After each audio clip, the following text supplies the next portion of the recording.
I think this is part 8 of our whooping cough story. Today, I am being reminded, really this evening, that we're not over this yet, and I still need to be mindful of continuing consistently to do the things that have helped us so much and are keeping our symptoms pretty mild, like regular vitamin C, keeping the girls really hydrated, just being sensitive not to let them get overly tired, and just keeping them keeping things simple, lighthearted, helping shield stressful situations for them, keeping the baby nursing the baby more often and not getting busy, because we got a little distracted today. It's been so long that we've been dealing with this, and we have had great improvement.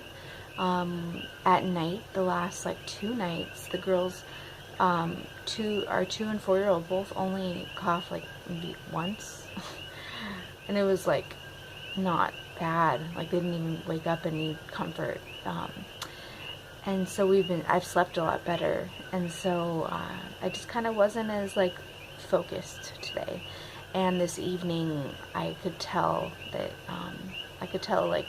that the girls were not doing as good. They both coughed more than they have in the last 2 days. They both have, since they've been sleeping tonight, coughed already, and more intensely, So I'm just reminded that I still need to keep up with consistent high doses of vitamin C, because that has helped so much with the intensity of our cough.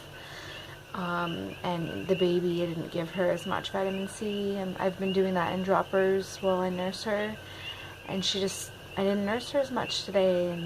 And I still did, but I can just tell she's been coughing more this evening and this afternoon, and it's more important to get vitamin C spread out in doses, and so it's hard.